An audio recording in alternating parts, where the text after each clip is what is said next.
messieurs, bonjour. Merci de nous prêter attention. Voici les principaux titres de l'actualité.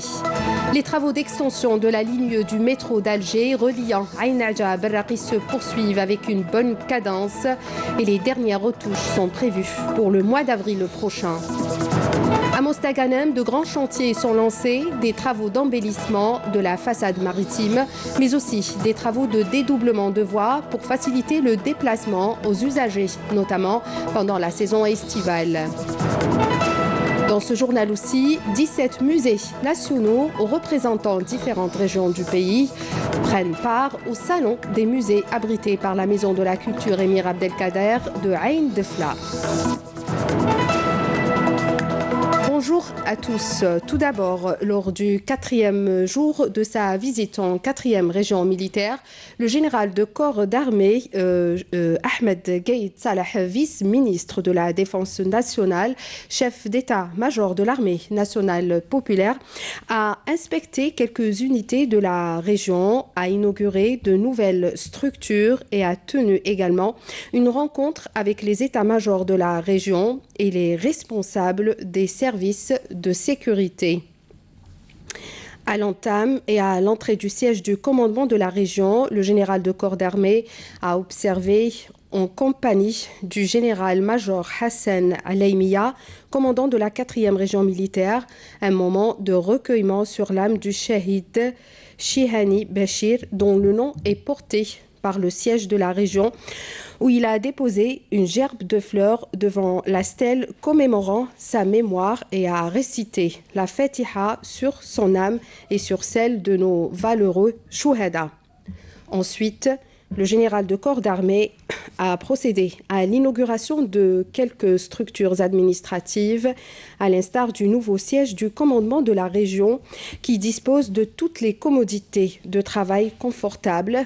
De même, Ahmed Gaïd Salah a inauguré l'hôpital militaire régional universitaire d'une capacité de 140 lits, devant réunir presque toutes les spécialités médicales et dont sa réalisation s'inscrit dans le cadre de la politique de santé adoptée par le haut commandement de l'armée nationale populaire afin d'assurer tous les soins médicaux au personnel de la région et à leurs familles, et ce sans recourir au déplacement aux établissements hospitaliers dans le nord du pays.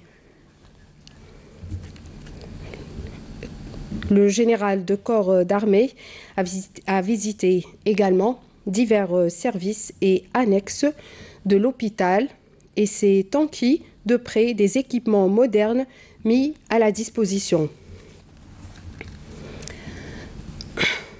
Et après, le général de corps d'armée a présidé une rencontre avec le commandement, les états-majors, les commandants d'unités et les responsables des services de sécurité, où il a suivi un exposé global sur la situation générale de la région, présenté par le commandant de la région, pour prononcer ensuite une allocution d'orientation à travers laquelle il a mis l'accent sur l'importance vitale de cette région et sur aussi le rôle majeur de ces unités implantées le long de la bande frontalière du secteur de compétences dans la sécurisation du pays contre toute menace et tous les fléaux.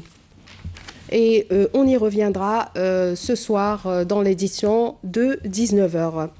Les travaux d'extension, je disais, comme annoncé dans les titres, les travaux d'extension du métro d'Alger de la ligne Ain Adja Berraqi se poursuivent avec une bonne cadence. Une fois réceptionnée, la ligne qui s'étend sur 6 km avec 6 stations facilitera davantage le déplacement des citoyens et réduira aussi les embouteillages, comme nous dit Camélia Melel. Pour les utilisateurs des transports en commun dans la capitale, les travaux de réalisation de l'extension reliant Ain Adja et Berraqi comprend 4 stations sur une distance de 7 km avancent à un rythme correct. Par ailleurs, l'entreprise nationale Cosider est en charge de la réalisation des grands ouvrages, favorisant ainsi les compétences algériennes. Nous réalisons donc tout le génie civil dans les normes internationales. Cette station sera achevée Le génie civil sera réalisé d'ici avril, ou mars-avril sera réalisé, mis donc pour terminer les travaux de finition à partir du mois d'avril, Inch'Allah.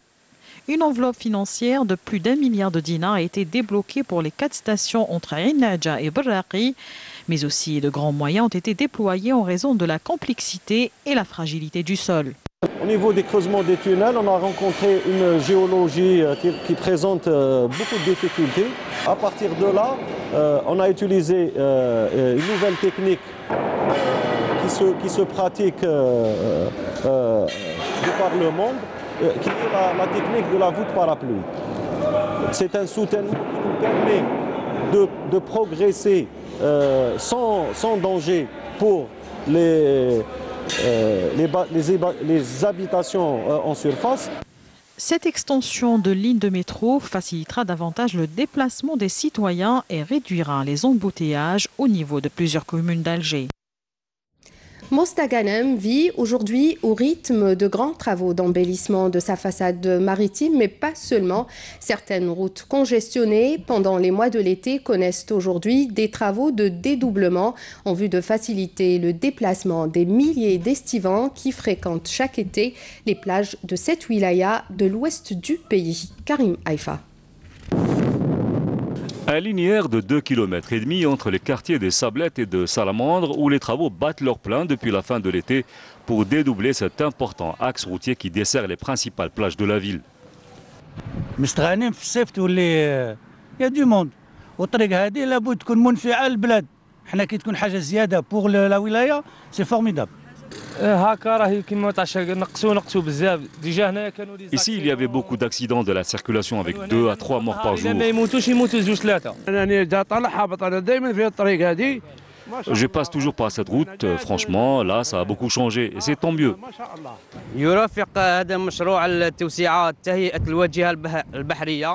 À côté de ce projet, il y a l'aménagement de la façade maritime qui jouxte cette route sur 2,5 km, avec la pose de luminaires, la réfection des trottoirs et la création d'espaces verts et de détente. Le projet a coûté 282 millions de dinars. Autre axe routier tout aussi vital pour Mostaganem, cette route reliant Sidi Mejdoub à Debdeb à l'est de la ville, où les travaux de dédoublement de la chaussée sont en phase d'achèvement.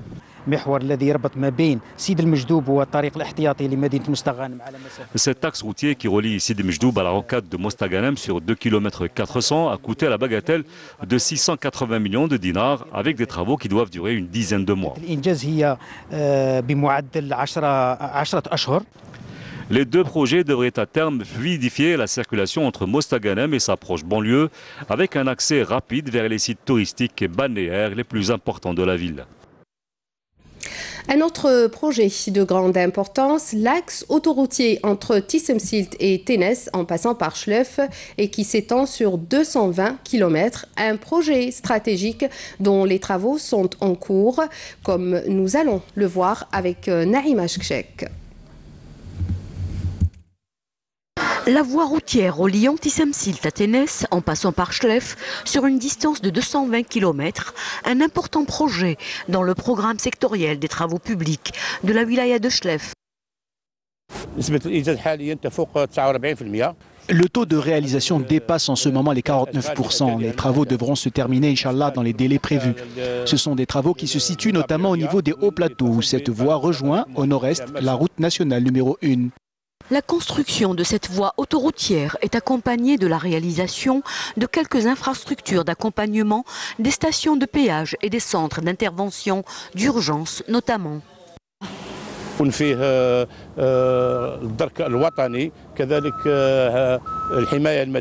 Il est prévu aussi des postes de gendarmerie, de protection civile et un centre d'émission radio. Le rattachement de cette voie au haut plateau permettra une liaison parfaite avec le reste des routes nationales. Au plan économique, une nette baisse du déficit commercial sur les 11 premiers mois de 2018 selon les chiffres des douanes algériennes, une baisse de 60,81% par rapport à l'année 2017. Les exportations en hausse tandis que les importations stagnent. Les détails avec Abdelhalim Yaïch. Selon les chiffres du Centre national des transmissions et du système d'information des douanes algériennes, le déficit commercial de l'Algérie s'est chiffré à plus de 4 milliards de dollars durant les 11 premiers mois de 2018, contre un déficit de plus de 10 milliards de dollars durant la même période de 2017. Entre janvier et fin novembre 2018, les exportations ont grimpé à plus de 37 milliards de dollars contre 31 milliards 592 millions de dollars sur la même période de 2017. Les importations ont quant à elles très légèrement reculé à 41 milliards 371 millions de dollars contre 42 milliards 147 millions de dollars à la même période de l'année 2017, soit une diminution de 776 millions de dollars. Quant aux exportations hors hydrocarbures, elles demeurent marginales et représentent 6,96% du montant global des exportations, soit une valeur de 2,59 milliards de dollars, même si elles ont connu une hausse de 50% par rapport à la même période de 2017. Pour ce qui est des importations, la facture des produits énergétiques et lubrifiants, dont les carburants, s'est significativement réduite, en passant à 921 millions de dollars sur les 11 premiers mois de 2018, contre 1,86 milliard de dollars à la même période de 2017, en baisse de 938 millions de dollars. Les importations de biens, d'équipements agricoles et industriels, ainsi que les demi-produits, ont aussi connu une tendance baissière durant la période de comparaison. Ainsi, la facture d'importation des biens d'équipements agricoles s'est établie à 504 millions de dollars contre 545 millions de dollars. Les biens d'équipements industriels ont été importés pour 11,95 milliards de dollars contre 12,76 milliards de dollars. Enfin, la facture des produits alimentaires s'est établie à 7,844 milliards de dollars contre 7,767 milliards de dollars. À Mascara, quelques 531 logements publics locatifs ont été distribués hier à leurs bénéficiaires dans 5 communes de la Wilaya. La cérémonie de remise de clés a été présidée par le chef de l'exécutif local, comme nous dit Hassiba Abdallah. Plus de 530 familles ont rejoint hier leurs nouveaux logements sociaux à Mascara. C'est le bonheur pour la majorité des bénéficiaires. Notre fils a souffert de cette situation. Il habitait avec nous dans le même appartement. Dieu a exaucé enfin ses vœux. Aujourd'hui, tout va bien, alhamdoulilah. J'ai été patient durant une vingtaine d'années. C'était très dur. Je ne peux pas contenir ma joie. Aujourd'hui, je renais de nouveau. Nous sommes très heureux. Je souhaiterais que tout le monde ait son appartement. Ce quota de logement vient s'ajouter aux 7800 unités distribuées depuis le début de l'année en cours.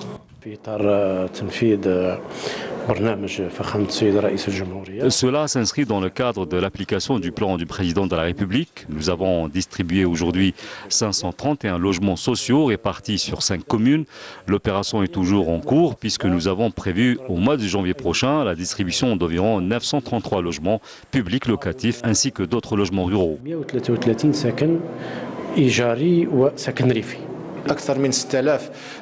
Plus de 6 000 logements sont en cours de réalisation dont le taux d'avancement des travaux dépasse les 60%. Nous allons réceptionner plus de 3 500 logements en 2019. Ainsi, l'année prochaine marquera la fin de tous les programmes de logement lancés en 2018 par la Wilaya. Et selon un communiqué du ministère de la Défense nationale et dans le cadre de la lutte contre le terrorisme et grâce à l'exploitation de renseignements, un détachement de l'armée nationale populaire a découvert hier lors d'une opération de recherche et de fouilles menée près des frontières à Bourj Beji Mokhtar au niveau de la 6e région militaire une cache d'armes et de munitions contenant un pistolet mitrailleur de type Kalachnikov, 15 missiles air-sol calibre 57 mm, 20 grenades, 20 détonateurs ainsi qu'une quantité de munitions. Et toujours dans le même contexte, un autre détachement de l'ANP a découvert et détruit 4 bombes de confection artisanale lors d'une opération de fouille menée et de recherche menée à Indefla en première région militaire. Et dans le cadre de la lutte contre le crime organisé, des éléments de la gendarmerie nationale ont mis en échec à Mila, ont intercepté à Mila, 5e région militaire, un narcotrafiquant en possession de 528 comprimés psychotropes, tandis que 7 immigrants clandestins de différentes nationalités ont été interceptés à Tlemcen et à Tindouf. Fin du communiqué. Dans l'actualité internationale, au Yémen, forces pro-gouvernementales et rebelles Houthis participent aujourd'hui à Hodeïda, dans l'ouest du pays, à la première réunion d'un comité qui, sous l'égide de l'ONU, doit assurer l'application de l'accord conclu mi-décembre en Suède, alors que la trêve reste très fragile sur le terrain. Et toujours dans l'actualité internationale, un garçon guatémaltèque de 8 ans détenu aux États-Unis est mort dans un hôpital du Mexique, au niveau du Mexique hier. Le garçon arrêté par les services de douane et de la protection des frontières.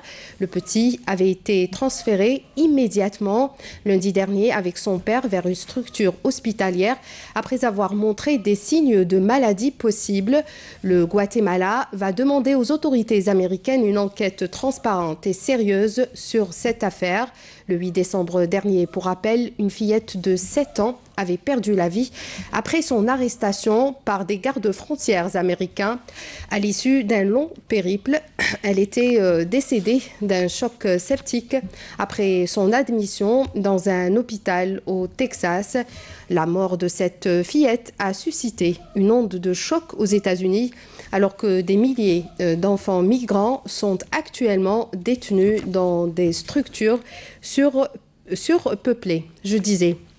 Et toujours à l'étranger, cette fois-ci, en Indonésie, les secours indonésiens peinent aujourd'hui à récupérer des habitants pris au piège sur des îles perdues et à atteindre les villages les plus reculés touchés samedi dernier par le tsunami qui a fait plus de 400 morts en raison des fortes pluies qui s'abattent sur la région et qui ont provoqué la crue d'une rivière et par conséquent des inondations dans plusieurs endroits. Les autorités ont demandé aux habitants de rester loin des côtes car le volcan Anak Krakatoa continue de gronder dans le détroit de la Sonde. Un dernier bilan fait état de 430 morts, 1495 blessés et 159 disparus. Ce bilan, malheureusement, risque de s'alourdir encore au fur et à mesure que les secouristes gagnent les régions reculées.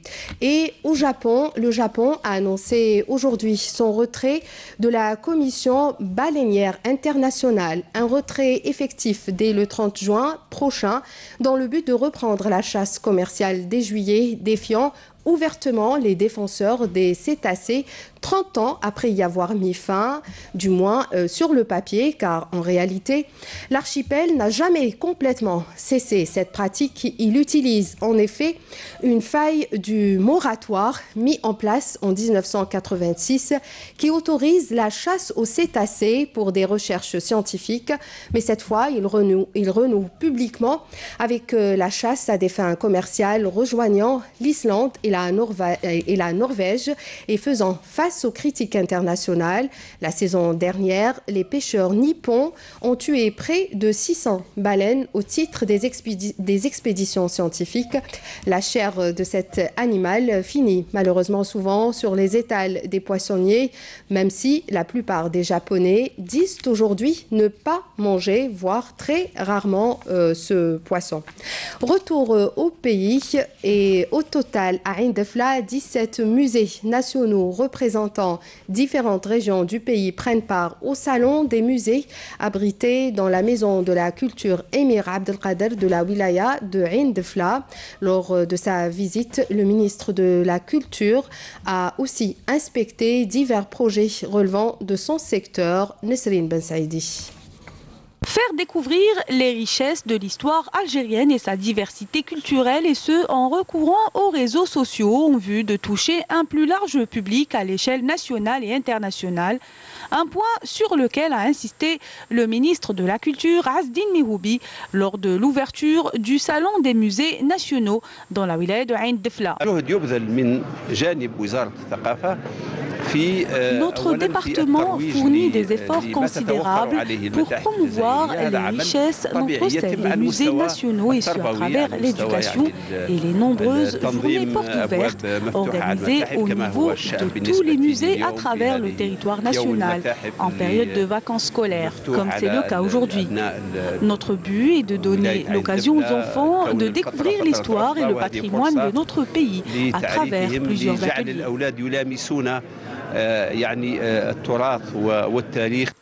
Plusieurs projets relevant du secteur de la culture ont aussi été inspectés à l'image du site archéologique de Gergara, commune d'El Ammara, et le projet de l'ouverture d'une salle de cinéma au centre-ville de la wilaya. Nous veillons à coordonner avec le ministère du Tourisme pour inviter les agences de tourisme à faire connaître le patrimoine matériel et immatériel du pays. Cette démarche aura des retombées positives sur l'économie nationale. Au terme de sa visite, Azdin Mehoubi a assisté à une chorégraphie pour enfants animée par la troupe ukrainienne Verba. Direction Oran à la rencontre de Belmaki, un collectionneur d'anciennes voitures. Les premiers modèles remontent aux années 60 et 70. Il collectionne aussi les costumes qui vont avec et d'autres accessoires de la même époque, histoire de vivre pleinement sa passion. Notre reporter Imen Mahrougras nous fait découvrir sa caverne, ou plutôt son petit musée. Regardez ce reportage. Médecin de profession, il se consacre dès son jeune âge à la collecte, la rénovation et la collection d'objets anciens et rares. Et surtout, il crée un centre de conservation d'objets rares. Belmaki Collection, telle a été notre rencontre au salon Auto West 2018. Tout jeune enfant, 5 ans, il m'a amené chez un ami à Petit Lac El Hamri, qui était un collectionneur de tout. Et donc, je jouais là-bas. Et la passion est venue. Avec la culture et le temps et les voyages, j'ai affiné ma collection. Donc, il faut une voiture, mais il faut un costume pour la conduire. Un costume d'époque. Par exemple, j'ai la BMW Sidecar derrière vous, les années 60, et le costume qui est à côté, c'est un costume américain, et le casque, il est anglais. Il date des années 70, voilà. Donc, la locomotion, elle est entourée de l'histoire. Donc, d'un livre, d'un téléphone pour communiquer la technologie, n'est-ce pas, hein, d'une revue qui est sortie, même époque. On a la revue de la 404, de la Hercule. On a le costume 3 pièces, croisé fait main, handmade. Il est anglais aussi. Pour la 404, pour conduire. On a tout ce qui entoure la locomotion. J'ai de la photo à Oran, le véhicule à Oran, le passant oranais, le trottoir oranais, la scène publique routière oranaise. J'essaye aussi de photographier quand je voyage. Dernièrement, j'étais à Alicante. On a pris quelques photos des Algériens à Alicante, les Espagnols, les touristes. Et je couvre aussi de temps en temps quelques grands films. Le dernier grand film que j'ai couvert, la dernière fois que j'ai vu, c'est le film de Tom Cruise, Mission Impossible 6. Belmaki Mohamed Abou Soufiane consacre une partie importante de ses moyens à la restauration de matériel ancien, de véhicules représentatifs d'une époque et héberge des collections de voitures anciennes, motos, vélos et surtout expose aussi des photographies inédites. Mais aussi des photos de scènes de cinéma, notamment Mission Impossible 6 avec la star du cinéma américain Tom Cruise.